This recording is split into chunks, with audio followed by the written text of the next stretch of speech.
Now, and thank you for signing up for this Vista session to hear from the lineup of health industry leaders that we've assembled this afternoon. Right, we are among industry thought leaders, movers, shakers in the Singapore healthcare sector.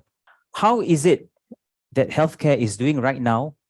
An effort to be collaboratively finding a solution and be proactively creating a healthier Singapore. So earlier, Ms. Chair was saying about the changing demographics. Indeed, we are aging. By year 2030, 1 in 4 of our citizens will be more than 65 and above. So the challenge was, you can see the Straits Times, the quest for a healthier Singapore. So the 3 clusters has been tasked by the ministry and government, in providing towards a healthier Singapore. So what I'm going to tell you that in SingHealth, this is how our approach has been. So it's one of SingHealth approach. It is not SGH, it's not KKH, it's not individual institution. All the institutions with SingHealth work collectively together to provide care. What we want is to provide a seamless care continuum to our patients in the community. What we want to do is to to have preventive care and health promotion on the community level. At the same time, we want to create care coordination and chronic disease management for our patients in the community too. So collectively, we are mobilizing all our facilities, our entities to provide care for the communities.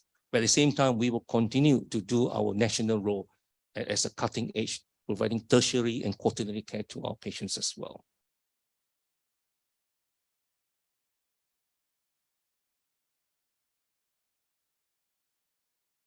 Thanks very much, Prof. Chan. So we've heard elements of transformation. So we heard elements of reinvention, right? Both in terms of mindset as well as the physically, the kind of transformation that's taking place.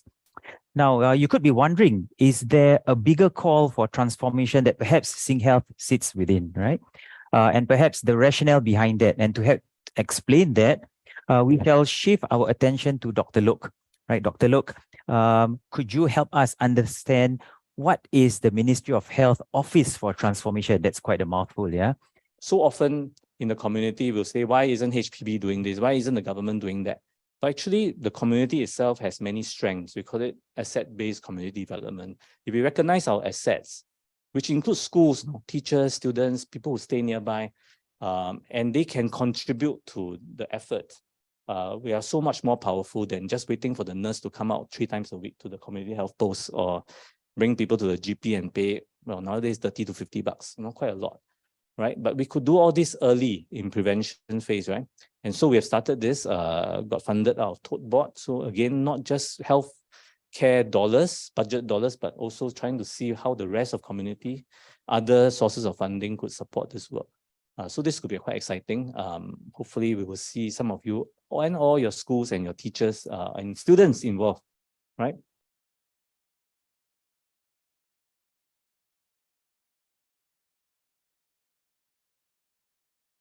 So mental health, and I'm glad Mrs. Chia mentioned this, it's a major issue for our youth, but I think all ages. So you can see that from womb to tomb, from childhood all the way to old age, there are issues. And there are actually big gaps on the top row, A, B, C, D, E, right? There's still stigma. There's still low capacity and capability in the community to manage this. In fact, if I don't know what to do, I probably will just steer clear of the mumbling old man, right? He's maybe not so clear in the head, and oh, he's hoarding, let's call the police, that kind of thing. And I think if we can train up, if we have tools and enablers in the community level, we could do more. So we developed Mindline, like I say, many of you may be familiar. Started off very basically for general population, worked with agencies like NCSS, helped to lighten their national care hotline. Then we went into work where we went through hospitals, PSD for civil service, as well as MOE. So as I say, some of you will know this already. And then now we are actually making a big push into youth.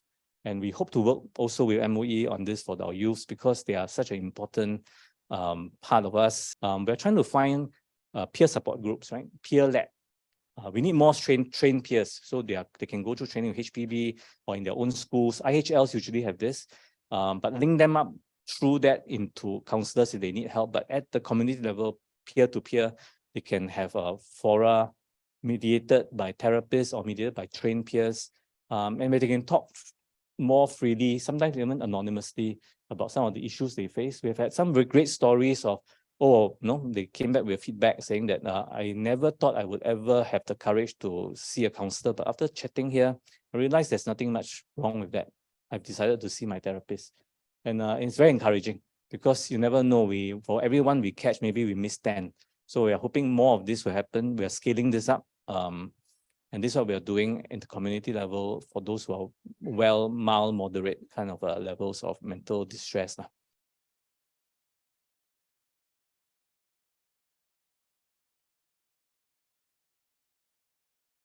So we are a telehealth organization. We started at STAT. How we started was our founder and CEO, Waiman, actually was part of Temasek, and they were doing a little bit of a charity run, with to all the elderlies and all the age estates. And what he found was that medical accessibility was not for everyone. People who were caregivers themselves or those who are aged couldn't actually leave their house. So accessibility was quite important. And even in a developed country like Singapore, we actually had people who were underprivileged and were not able to actually get access to healthcare. Sometimes can't even move. Mobility is an issue. So that was how we started Dr. Anywhere in terms of telehealth, and have grown significantly since. Benefited very much during the COVID period, also to gain accessibility, because a lot of us didn't want to leave our houses to go to the clinics because you're so scared of catching COVID while at that point. So we have become very mainstream in terms of providing that accessibility. So first thing in a tech environment or a tech startup, you look at what opportunities you view out there, and to see what benefit you can, what the market is asking for, what are people asking for, what's the market need, looking at your own competitive strength and benefiting from your own competitive strength. So we actually pulled a team together. Ops teams came together. The tech was trying to find 40 computers in a span of 2 weeks, train people, find facilities, was finding space. And everyone then came together in a very collaborative and teamwork style in order to actually, put the whole project together. And it's really because of the team collaboration, very nimble way of thinking. It's all a mindset, it's a cultural mindset of being nimble and collaborative in order to get something moving. And that's something to think about, as we talk to our students.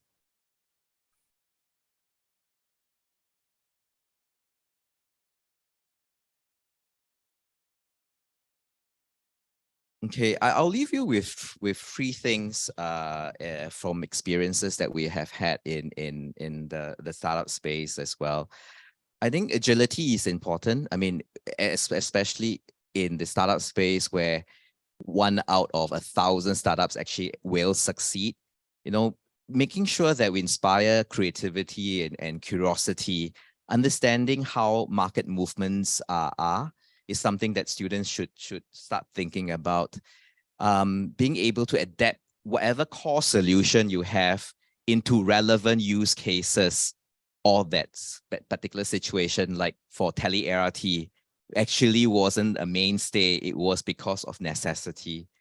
And also expanding lateral thinking in this changing environment, how you can expand your services beyond your core to service other facets because of needs of patients.